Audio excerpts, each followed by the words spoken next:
Asyratu as-saati, tanda-tanda kiamat. Ma'asyiral muslimin yang dimuliakan Allah Subhanahu wa taala, kita tahu bahwa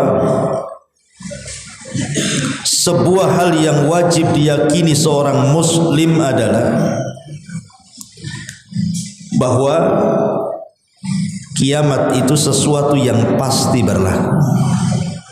Setidaknya kalaupun tidak kiamat besar, maka kiamat kecil sudah barang tentu akan terjadi. Apa itu? Kematian setiap manusia.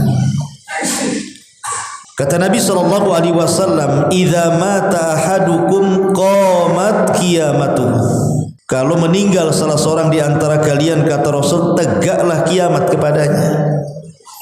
Dan itu sebuah kepastian. Kematian itu sebuah kepastian. Kalau ada orang yang berangan-angan ingin jadi dokter, bisa jadi, bisa tidak. Kalau ada orang yang berangan-angan ingin menjadi pilot, bisa jadi pilot, bisa juga gagal. Kalau ada orang ingin menjadi pengusaha, bisa dia jadi pengusaha, bisa juga tidak jadi pengusaha. Cita-cita dunia ini sesuatu yang belum pasti. Bisa teraih cita-cita itu, bisa juga gagal cita-cita itu. Itu cita-cita dunia. Tetapi kematian itu bukan cita-cita. Kematian itu bukan angan-angan, tapi kematian itu sebuah kepastian. Kalau sudah datang saja, tidak bisa diakhirkan dan tidak bisa diundurkan. Pas waktunya. Idza jaa ajaluhum la yastakhiruna sa'atan wa la yastaqdimun. Apabila datang ajalnya, tidak mungkin maju, tidak mungkin mundur. Disebutkan dalam kitab tafsir Jalalain, tafsir ma'ruf, tafsir Jalalain itu. Jadi ada satu kisah. Satu hari Nabi Allah Sulaiman alaihi salam itu sedang duduk dan berbincang dengan salah satu menterinya. Ketika sedang asik di ruangan itu ngobrol Nabi Sulaiman dengan satu menterinya itu, tiba-tiba diketuk pula pintu itu. Kemudian Nabi Sulaiman pun membuka pintu tersebut. Rupanya yang datang itu orang yang sangat menyeramkan. Kemudian orang yang sangat menyeramkan ini menatap dengan tajam kepada menteri yang diajak berbincang oleh Sulaiman itu. Ketakutanlah menteri ini, karena terus ditatap gitu ya. Tiba-tiba Sulaiman ngobrol sebentar dengan orang itu, kemudian orang itu pergi. Setelah pergi, Nabi Sulaiman mendekati sang menteri yang diajak bicara sebelumnya. Tiba-tiba sang menteri mengatakan, "Wahai Nabi Allah, siapa itu di pintu tadi? Kok takut kali aku lihatnya," katanya. Sudah serem, menatap tajam pula sama aku, katanya.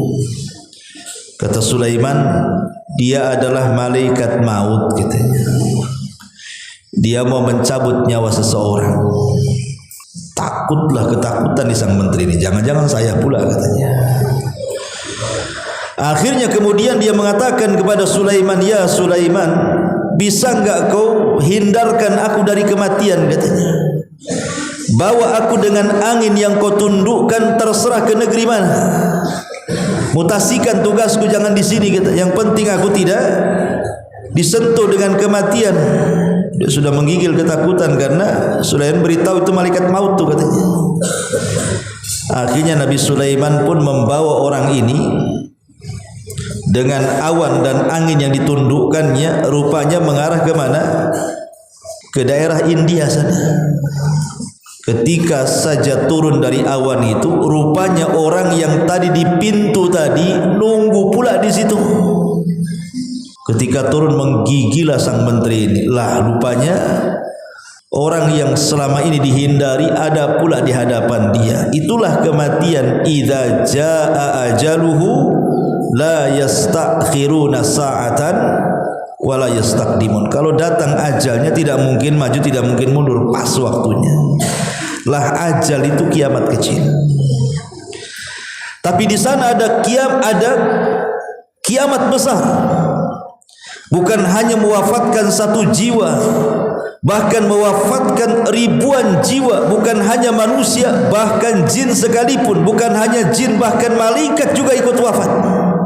Bahkan semua diwafatkan. Kullu man 'alaiha fan wa yabqa wajhu rabbika dzil jalali wal ikram. Tetapi keadilan Allah Subhanahu wa taala, ikhwan, Allah itu tidak pernah mengirim kiamat kepada kita sekonyong-konyong, kecuali didahulukan dengan adanya tanda-tanda. Dan tanda-tanda kiamat itu ada dua. Ada tanda-tanda kiamat kecil, ada tanda-tanda kiamat besar. Apa tanda-tanda kiamat kecil? Ini yang kita akan bahas. Pertama, tanda-tanda kiamat kecil ini terbagi menjadi 4. Tanda-tanda kiamat kecil terbagi menjadi 4 tanda. Yang pertama, tanda-tanda yang sudah berlaku dan tidak mungkin kembali, tidak mungkin terulang, sekali saja kejadiannya. Ini yang pertama. Contohnya apa? Diutusnya Nabi sallallahu alaihi wasallam, tidak mungkin diulang. Setelah Nabi sallallahu alaihi wasallam diutus kemudian wafat, ya selesai masanya. Tapi ajarannya terus sampai kiamat dibangkitkan. Tapi tidak mungkin Allah bangkitkan kembali Nabi kita. Tidak mungkin terulang. Atau terbelahnya bulan menjadi 2 di zaman Rasul. Ketika orang-orang jahiliyah mengatakan, wahai Muhammad, kalau engkau seorang nabi, buktikan mukjizatmu, katanya. Kata Rasul, apa yang kalian kehendaki dari mukjizat itu? Mereka mengatakan, tengok tuh bulan di atas, belah dia jadi 2, katanya. Enak kali orang ini, minta bulan pula dibelah 2. Kalau roti belah 2 enak lah kan itu. Tapi kalau bulan dibelah 2 macam mana caranya? Tapi tidak ada yang mustahil bagi Allah. Allah belah bulan itu di hadapan mata-mata orang-orang musyrik. Yang satu belahan kemudian turun dan berada di atas gunung Abi Kubais yang sekarang jadi istana raja, dan satunya tergantung di atas, dan semua orang menyaksikannya. Tetapi tanda ini tidak mungkin terulang, hanya sekali saja. Ataupun yang lainnya. Ini yang pertama. Yang kedua, ada tanda-tanda kiamat kecil ini. Dia sudah ada sejak zaman Rasul dan akan terus terulang sampai hari ini, bahkan sampai kiamat dibangkitkan. Tidak mungkin berhenti, akan terus ada, terulang-ulang. Contohnya apa? Contohnya seperti yang disebutkan oleh Nabi sallallahu alaihi wasallam, antalidal amatu rabbataha. Seorang budak melahirkan tuannya, kinayah daripada munculnya anak-anak durhaka kepada orang tuanya. Jadi anak durhaka itu sejak dulu sampai sekarang, sampai kiamat akan ada terus anak durhaka. Bahkan Ustadz baru tadi melihat YouTube viral, ada seorang anak membunuh ibunya. Jadi anak ini membunuh ibunya, bayangkan. Jadi cobalah kemudian saya mencari berita, kok bisa anak ini membantai ibunya, bahkan ayahnya dilukai. Gara-gara ucapan ibunya mengatakan, engkau kurang membanggakan orang tua, katanya. Tersinggung dia dengan ibunya, diambilnya parang, dihabisi ibunya, hanya gara-gara ngomong begitu. Coba ya, kalau seandainya orang tua ngomong begitu, kan harusnya introspeksi anak itu, apakah dia sudah menjadi anak yang membanggakan orang tua atau tidak. Bukan sakit hati kemudian membunuh orang tuanya. Tetapi yang namanya antalidal amatu rabbataha, anak yang durhaka dengan orang tuanya itu akan senantiasa ada. Maka saya nasihatkan adik-adik ini, berbuat baiklah kepada orang tua. Banggakan orang tua dengan prestasi adik-adik di pondok ini. Tunjukkan bahwa adik-adik itu datang ke pesantren ini dalam rangka niatnya karena Allah, kemudian ingin menyenangkan hati orang tua. Dengan cara apa? Jadi orang cerdas. Ya. Ketika ada kawan-kawannya malas, jangan malas. Ketika waktu-waktunya istirahat, kalau memang tidak ngantuk, ambil Quran, hafal Quran. Kalau orang lain mungkin 1 juz itu 3 bulan, ambil 1 bulan saja hafal. Sehingga baru belajar di sini saja, ketika liburan pulang sudah banyak hafalannya. Banggalah orang tua. Ini enggak kan gitu. Udah lama di Jabal Uhud, ditanya hafalan, bingung dia. Berapa hafalannya? Oh, enggak tahu saya, katanya. Gimana kamu ini? Belajar di mana? Ya. Jadi jangan sampai seperti sabda Nabi SAW, antalidal amatu rabbataha. Anak melahirkan tuannya, artinya seorang anak yang durhaka dengan orang tuanya. Dan ini akan terus terulang. Orang anak durhaka, naudzubillah. Ya. Ataupun tatawulu al-bunyan, berlomba-lomba mengejar dunia, baik dari segi bangunan ataupun yang lainnya. Ini akan terus ada tuh seperti ini. Termasuk juga ikhtilalul maqayis. Ikhtilalul maqayis itu artinya banyaknya perubahan-perubahan, di mana yang baik dianggap buruk, yang buruk pula dianggap baik. Dalam bahasa hadis itu, yusaddaqu fihal kadhib wa yukadzabu fihal shadiq. Yang jujur dianggap pendusta, yang si dusta pula dianggap jujur. Maka ini tanda-tanda kiamat akan terus ada.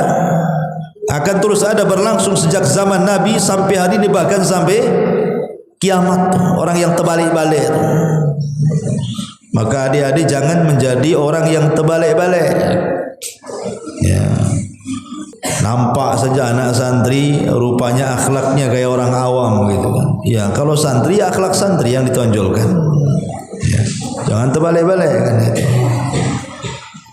Kemudian juga diantaranya adalah tadail umami ala ummatil islamiyah, di mana umat Islam ini akan dikepung oleh musuh-musuhnya, dan itu akan terus berlangsung seperti itu. Kemudian juga fasadul muslimin, rusaknya kaum muslimin. Semakin jauh zamannya dari zaman Rasul, maka semakin rusak. Maka beruntunglah adik-adik yang hidup di pesantren ini. Adik-adik ini orang pilihan. Orang pilihan yang Allah pilih dari sekian orang yang usianya sama dengan adik-adik. Tidak semua mondok kan. Ada di antara mereka yang suka nongkrong di jembatan itu, nongkrong di atas motor, nongkrong di gelap-gelap. Ngapain coba? Trek-trekan sana sini. Akhirnya kemudian kena narkoba, kena ini, kena itu. Bukan membanggakan orang tua, bahkan memalukan. Jadi ini sebuah nikmat. Syukuri bisa mondok dan belajar di pesantren itu. Dan banyak lagi, nanti kita akan sebutkan secara rinci, tapi ini kita globalnya dulu. Yang kedua, tanda-tanda kiamat kecil yang akan terus berlangsung sejak zaman Rasul sampai hari ini, sampai kiamat dibangkitkan. Kemudian yang ketiga, alamat tanda-tanda kiamat kecil yang belum terjadi. Yang belum terjadi, tapi akan terjadi dan pasti terjadi. Seperti apa contohnya? Seperti umpamanya keringnya sungai Efrat, sehingga nampak gunung emas yang kemudian akan diperebutkan. Itu belum terjadi, tapi akan terjadi dan pasti terjadi. Ya. Ma'asyiral muslimin yang dimuliakan Allah Azza wa Jalla, atau terjadi gempa di Baida antara Mekah dan Madinah dan akan menenggelamkan pasukan bendera hitam dari Syam yang akan datang ke Mekah untuk menyerang Al-Mahdi. Ini belum terjadi, tapi akan terjadi. Ya. Kemudian juga menghijaunya negeri Saudi, walaupun katanya sudah terjadi, tapi yang saya dengar bahwa penghijauan itu dibuat-buat oleh masyarakat Saudi dengan pengairan. Sementara dalam hadis itu tidak, ya memang menghijau dengan sendirinya. Dan banyak lagi. Ini yang ketiga. Yang keempat, tanda-tanda kiamat kecil tetapi berada di sela-sela tanda-tanda kiamat besar. Dia berada di sela-selanya tanda-tanda kiamat besar. Seperti contohnya apa? Hancurnya Ka'bah. Siapa yang menghancurkan Ka'bah sampai rata dengan tanah? Seorang laki-laki dari Ethiopia namanya Dzu Suwaiqataini. Dzu Suwaiqataini. Itulah yang menghancurkan Ka'bah di akhir zaman rata dengan tanah sampai pembendaharaannya dicuri oleh seorang yang bernama Dzu Suwaiqataini. Ataupun mushaf Al-Quran akan hilang tulisannya dan akan hilang hafalan di dada-dada manusia, sehingga ketika buka mushaf sudah tidak ada tulisan kosong, sehingga ketika hendak menghafal Quran tidak hafal, sudah hilang di dadanya. Dan itu diangkat dalam satu malam.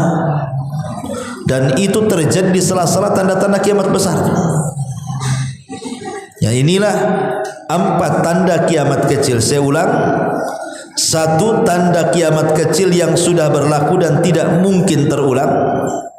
2 tanda kiamat kecil dan sudah berlaku dan akan terus berlaku dan akan terus terulang. Kemudian 3 tanda kiamat kecil yang belum pernah terjadi. Dan yang terakhir tanda kiamat kecil yang terdapat di sela-sela tanda-tanda kiamat besar. Ini yang pertama. Yang kedua, ada namanya alamat kiamat kubra, tanda-tanda kiamat besar, dan itu ada 10. Jadi tanda-tanda kiamat besar itu semuanya ada 10 tanda. Berdasarkan hadis Hudzaifah ibnu Usaid al-Ghifari radhiyallahu anhu. Apa saja? Pertama, munculnya Dajjal.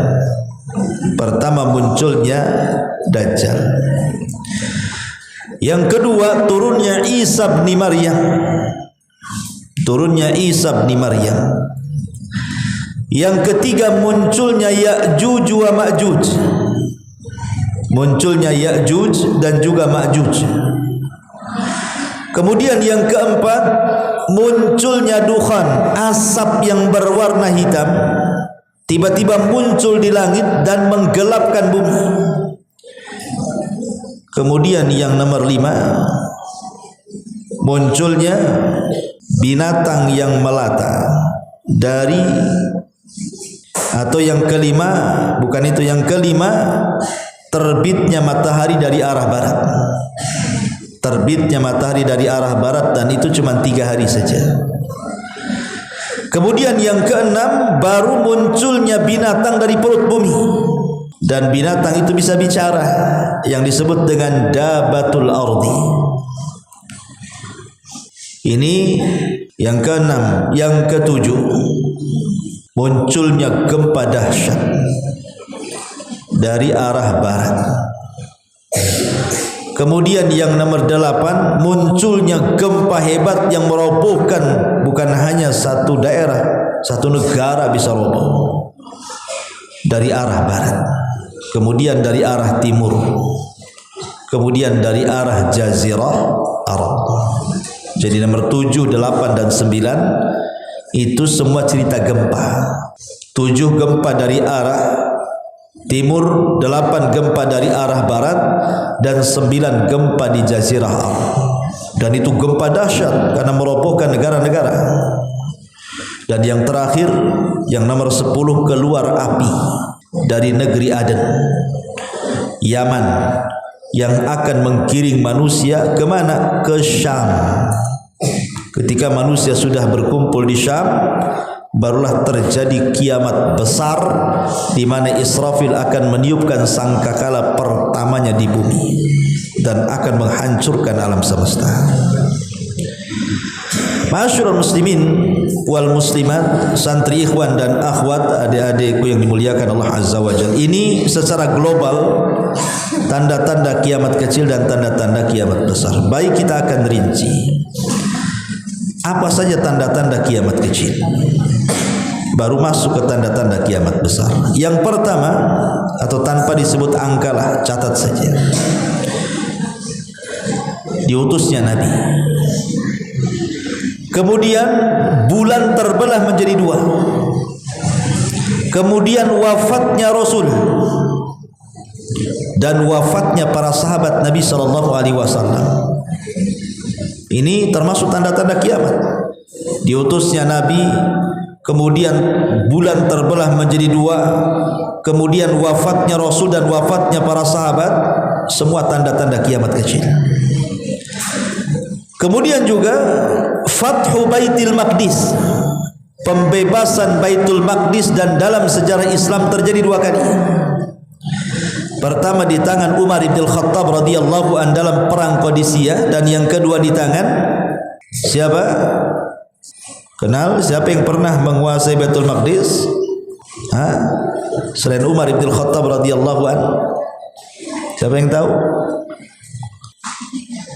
Ada yang tahu? Muhammad Al-Fatih. Betul, Muhammad Al-Fatih. Siapa lagi yang tahu? Ada yang tahu? Baitul Maqdis ataupun Palestina sana, Baitul Maqdis pernah jatuh ke tangan kaum muslimin dua kali. Sejarah itu dicatat. Salah satunya di tangan Umar ibn Khattab radhiyallahu anhu, betul-betul jatuh. Bahkan di tangan Umar inilah Persia jatuh ke tangan kaum muslimin. Bukan hanya Baitul Maqdis, Persianya jatuh ke tangan kaum muslimin. Dan yang kedua di zaman siapa? Salahuddin Al-Ayyubi. Di zaman Salahuddin Al-Ayyubi inilah jatuh Baitul Maqdis kembali ke tangan kaum muslimin. Dan nanti di akhir zaman akan jatuh ke tangan kaum muslimin di tangan Al-Mahdil Muntadhar. Kemudian juga mutan, kematian yang serentak seperti penyakit kambing kata Rasul. Dan itu pernah terjadi yang disebut dengan wabah taun. Kapan terjadi wabah taun? Di zaman Umar juga, dalam perang Qadisiyah ada namanya taun Amwas. Taun Amwas ini satu kota Amwas mati kena wabah taun. Ya kalau sekarang kita dengar kemarin lah istilahnya wabah corona gitu ya. Kalau dulu namanya taun. Nah, itu disebut mutan namanya, kematian yang merata dalam satu waktu. Kemudian juga di antara tanda-tanda kiamat kecil adalah kasratu zuhuril fitan wa anwa'iha, banyaknya fitnah dan macam-macamnya. Kemudian juga penghabaran Nabi SAW akan terjadi perang Siffin.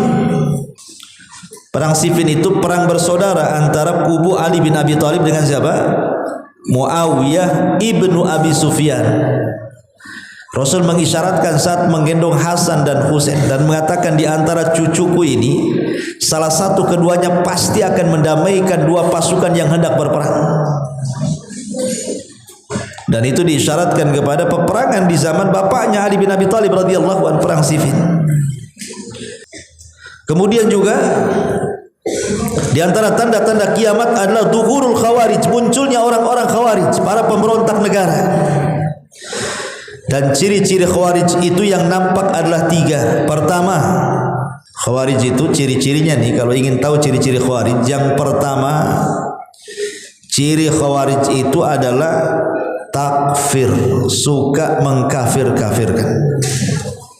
Pokoknya di luar kelompoknya kafir, sampai bapaknya dikafirkan juga sama dia. kalau tidak mengikut ajaran dia. Kemudian dibangun di atas manhaj takfir, mengkafir-kafirkan orang. Mereka memberontak pemerintah.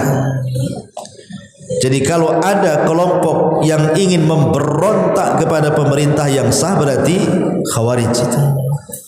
Dan yang ketiga, melakukan pengeboman untuk menghalalkan darah di luar kelompoknya. Ini 3 ciri Khawarij kalau muncul, itulah Khawarij. Dan itu munculnya Khawarij adalah tanda-tanda kiamat. Kemudian juga munculnya nabi-nabi palsu di zaman Nabi SAW atau di akhir-akhir Nabi SAW sebelum meninggal, muncul tuh nabi-nabi palsu tuh. Seperti siapa? Musailamah al-Kadzab. Musailamah al-Kadzab dari Yamamah. Kemudian siapa lagi? Al-Aswad al-Ansi. Al-Aswad al-Ansi dari Yaman. Ada satu kisah menarik dalam kisah Al-Aswad al-Ansi ini. Jadi ada seorang tabi'in namanya Abu Muslim al-Khawlani. Siapa? Abu Muslim al-Khawlani namanya. Dia datang kepada Al-Aswad al-Ansi, si nabi palsu itu. Kemudian menasihati, tahu-tahu ditangkap kemudian diikat. Tiba-tiba kata Al-Aswad al-Ansi, si nabi palsu, kepada Abu Muslim al-Khawlani itu, "Ya Abu Muslim, maukah kau bersaksi aku ini Rasulullah?" Kata Abu Muslim al-Khawlani pura-pura tak dengar. Siapa? Siapa? Itu pura-pura budak dia. Kemudian kata Al-Aswad al-Ansi, "Maukah kau bersaksi Muhammad itu Rasulullah?" Kalau itu aku dengar, kata. "Iya, aku mau bersaksi." Kemudian Al-Aswad al-Ansi mengatakan, "Maukah kau bersaksi aku Rasulullah?" Pura-pura budak lagi. "Apa itu? Aku gak dengar," katanya. Kemudian dia mengatakan, "Maukah kau bersaksi Muhammad Rasul?" Itu aku dengar, mau aku, katanya. Jadi pura-pura budak saja dia. Marahlah Al-Aswad al-Ansi ini, "Kumpulkan kayu bakar," katanya. Akhirnya dikumpulkan kayu bakar, dibakarlah kayu bakar itu. Masukkan dia Abu Muslim ini ke dalam api itu biar dia gosong dia di dalam api itu. Akhirnya dimasukkan ke dalam api. Rupanya dia enggak terbakar. Itu karomah wali itu namanya. Ketika apinya padam dia enggak mati. Persis seperti Ibrahim alaihissalam dibakar enggak mati. Ketakutan tuh si nabi palsu Al-Aswad al-Ansi itu. Akhirnya kemudian menyuruh pergi Abu Muslim al-Khawlani. Ketika pergi kemudian ingin mendapati Nabi, ingin menemui Rasul, Allah takdirkan Rasul keburu meninggal. Berjumpalah dengan Abu Bakar dan Umar radhiyallahu an. Dan Umar tahu tentang kabar bahwa ada seorang muslim dibakar oleh nabi palsu, tidak mati. Rupanya itu di hadapan dia dan mengatakan, "Apakah itu engkau?" Kata Abu Muslim, "Ya, itu saya." Maka Umar bin Khattab mengatakan, "Alhamdulillah, segala puja dan puja milik Allah yang telah mengutus seseorang yang dibakar tidak mati seperti Ibrahim dibakar tidak mati," katanya. Dan itu karomah para wali. Itu nabi palsu namanya Al-Aswad al-Ansi. Kemudian di zaman itu juga ada nabi palsu lain namanya Tulaihah ibn Khuwailid. Itu juga nama nabi palsu di zaman itu, namanya Tulaihah ibn Khuwailid. Ada juga perempuan nabi palsu namanya Sajah bintu Al-Haris. Perempuan tuh ngaku nabi di zaman Nabi. Bahkan di zaman para tabiin juga ada orang ngaku nabi namanya Al-Mukhtar ibn Abi Ubaid. Al-Mukhtar ibnu Abi Ubaid Al-Thaqafi. Kemudian muncul lagi namanya Al-Haris ibn Sa'id Al-Kadzab. Bahkan belakangan orang-orang Ahmadiyah juga mengatakan pendiri Ahmadiyah itu seorang nabi namanya Hadrat Mirza Ghulam Ahmad. Jadi di antara tanda-tanda kiamat adalah munculnya nabi-nabi palsu. Saya pikir yang ngaku nabi itu di negeri Arab saja. Di Indonesia pula paling ramai orang ngaku nabi. Di Indonesia tuh Kan banyak tuh, dulu ada namanya, mudah-mudahan sudah tobat, namanya Ahmad Musaddiq. Ahmad Musaddiq ngaku nabi. Itu syahadatnya asyhadu an la ilaha illallah wa asyhadu anna Ahmad Musaddiq Rasulullah. Nah, begitu syahadatnya. Nah, kemudian ada juga orang Jawa Barat tuh ngaku nabi. Ya, siapa namanya itu? Si Aceng tuh siapa tuh? Ngaku nabi. Gimana tuh syahadatnya? Asyhadu anna Aceng Rasulullah, begitu. Ya. Ada juga macam-macam di Indonesia ini ngaku nabi itu. Ya, di Jawa Barat ada, di Jawa Timur ada, di Sumatera ada, di Kalimantan ada, macam-macam rupanya orang ngaku nabi itu. Dan ini tanda-tanda kiamat orang ngaku nabi itu. Ya. Ada juga yang sudah ditangkap polisi. Coba ya, polisi Indonesia hebat nggak tuh? Nangkep nabi loh. Ya kan, nabinya palsu ya ditangkap lah kan itu. Nabi asli ngapain ditangkap kan itu. Dan tidak akan ada nabi asli lagi. Karena Rasul mengatakan la nabiyya ba'di, tidak ada nabi sepeninggal. Artinya Rasul yang terakhir. Ya. Kemudian juga di antara tanda-tanda kiamat selain munculnya para nabi adalah syuyu'ul zuhurun diyaul amanati wa raf'uha minal qulub. Kelak akan diangkatnya amanah, disia-siakan amanah dan diangkatnya dari hati-hati. Dan sekarang sudah banyak yang menyanyiakan amanah kan. Diberikan kepercayaan jadi pejabat, berkhianat, korupsi, tangkap KPK akhirnya. Diamanahkan jadi pemimpin, harusnya mengayomi rakyat, diktator pula, zalim sama rakyat. Diberikan amanat kepercayaan apa saja, orang sekarang ini sulit untuk mendapatkan orang amanah dan jujur itu. Jujur itu mahal di zaman sekarang.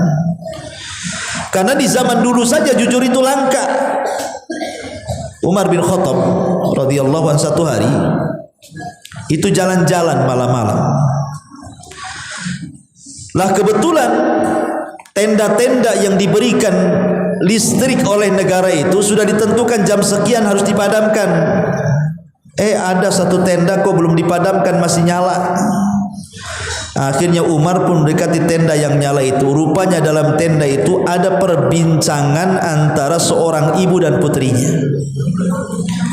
Umar tahu dan mendengarkan di samping tenda, di luar tenda tadi. Kata sang ibu kepada anak putrinya, "Nak, besok kan kita mau jual air susu, perahan kambing atau perahan sapi lah, pokoknya air susu. Gimana caranya kalau seandainya supaya untungnya banyak, kita campur aja sama air mineral," katanya. Jadi air susunya separuh timba gitu ya, kemudian air mineralnya separuh timba, kan jadi 1 ember tuh. Oh, nanti banyak tuh untungnya. Kata anaknya, "Nak, jangan." Kata anaknya, "Bu, jangan. Karena Umar melarang, tidak boleh curang dalam dagang." Kata ibunya, "Kan Umar tidak tahu." Umar ada di samping tuh. Umar kan tak tahu katanya. Kata anaknya, "Bu, walaupun Amirul Mukminin tak tahu, tapi Amirul Mukminin punya Tuhan, dan Tuhannya Amirul Mukminin pasti tahu perbuatan kita." Ya. Umar bin Khattab mendengar perkataan gadis itu langsung terpincut dia, pulang dia. Dikumpulkannya anak laki-lakinya dan mengatakan, "Di sana ada perempuan bagus, perempuan bibit unggul tuh. Mau gak kau kawin dengan dia?" katanya. Maka ada salah satu putra Umar namanya Asim ibnu Umar, "Siap nikah. Aku siap nikah wahai abi."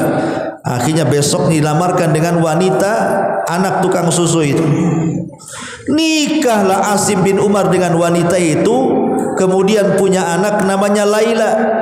Dari Laila ini lahir manusia terbaik dunia, Umar bin Abdul Aziz. Ya. Jadi di zaman Umar saja itu namanya krisis kejujuran, krisis amanah itu udah ada. Apalagi di zaman sekarang. Maka adik-adik ini jangan sampai membiasakan bohong, jangan sampai membiasakan menyebar hoax, Jangan sampai membiasakan menyebar kata-kata yang tidak benar dengan fakta. Latih jujur, ya, karena jujur itu krisis di zaman sekarang. Latih jadi anak-anak yang jujur supaya kalau besar tetap memegang dengan kejujuran itu.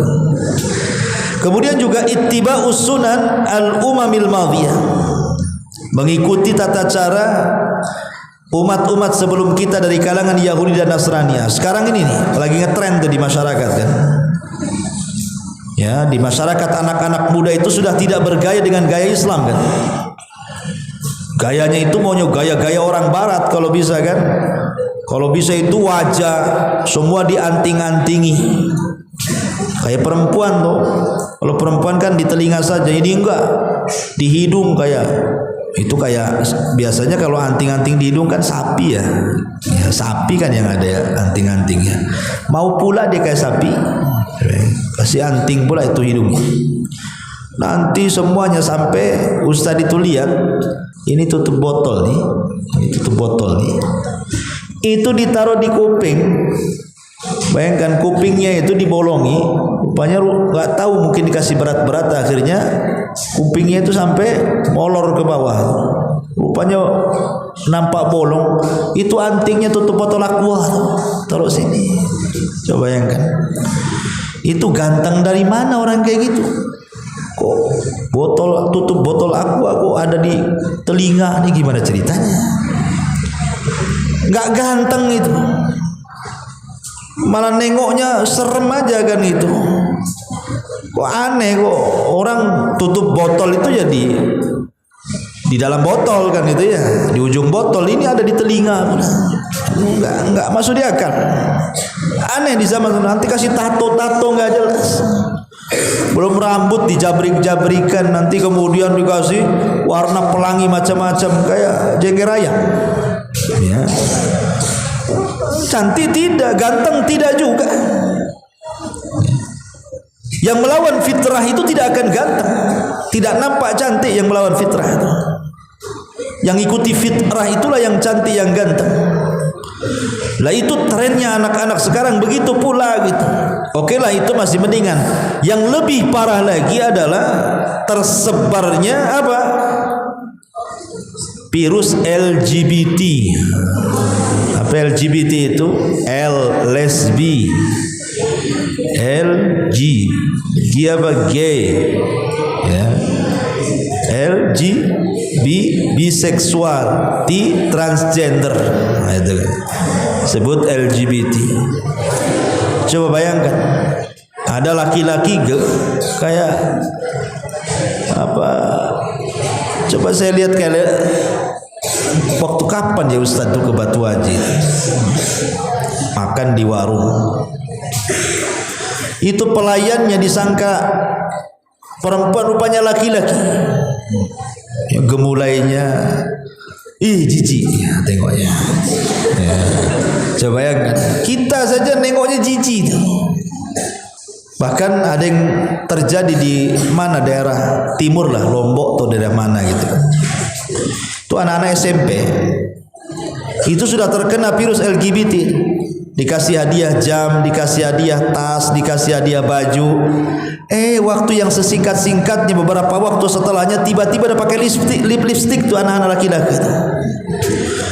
Yang pakai lipstick itu anak perempuan, kenapa anak laki-laki pula pakai lipstick? Coba kan aneh jadinya kan. Itu virus itu. Ya. Jangan sampai terkena penyakit ini. Bahaya ini virus ini. Makanya adik-adik jangan sampai terkena virus LGBT.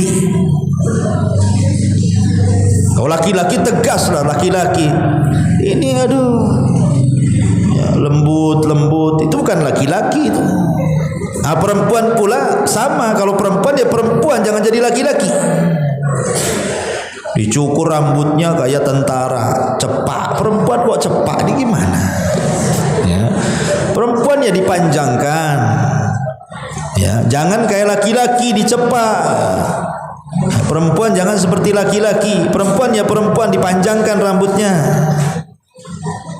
ya. Kemudian jangan suka pakai celana laki-laki, Banyak sekarang perempuan itu pakai lepis, pakai jeans. Bayangkan jin aja ada di celana tuh. Ya. Itu pakai pakaian kayak laki-laki. Jadi laki-laki cari lepis itu udah nggak ada di pasar, di borong perempuan pula sekarang. Jadi krisis, akhirnya kemudian tukar pakaian, laki-laki pakainya dipakai perempuan, yang perempuan pula pakainya dipakai laki-laki pula. Jangan, ya. Kudrat laki-laki yang laki-laki, kadrat perempuan ya jadi perempuan, jangan ditukar balikan. Ini bahaya virus LGBT ini. Jadi tanda-tanda kiamat ini. Kemudian juga diantara tanda-tanda kiamat adalah taslimul khasa. Kalau salam itu dikhususkan saja. Kalau sama kawannya assalamualaikum, kalau bukan kawannya diam aja. Kalau nggak salam itu bukan bolo saya katanya, bukan kawan saya, ngapain lah salam saya. Nggak, salam itu jangan dikhususkan. Salam sama siapa saja. Adik-adik pulang nih nanti liburan dari Jabal Uhud pulang, ya salam semua. Kalau hidup di perumahan, satu perumahan itu salami semua. Assalamualaikum Pak, assalamualaikum, assalamualaikum, kan senang tuh. Itu anak mana tuh? Dikit-dikit salam, dikit-dikit salam. Oh itu anak Jabal Uhud. Oh mantap pula Jabal Uhud, kan enak tuh. Ya. Kalau setiap orang disalami kan enak gitu. Ya. Termasuk juga diantara tanda-tanda kiamat adalah Zuhurul kasiyatil ariyat, munculnya perempuan yang berpakaian tapi telanjang. Maksudnya apa berpakaian tapi telanjang itu? Maksudnya berbentuk. Memang betul dipakai pakaiannya itu, tapi lekukan tubuhnya terbentuk, auratnya terbentuk. Nah, ini juga tanda-tanda kiamat dan itu sudah banyak. Makanya kewajiban perempuan itu menutup aurat. Ingat ya, akhwat, walaupun dalam pesantren tutup aurat. Ya. Kemudian juga zuhurul jahl, munculnya banyak kejahilan. Kemudian juga su'ul jiwar, buruknya pergaulan dengan tetangga. Syahadatuz zur, bersaksi dengan saksi palsu. Kitman syahadatil haq, menyembunyikan persaksian benar. Dan begitu seterusnya, begitu seterusnya.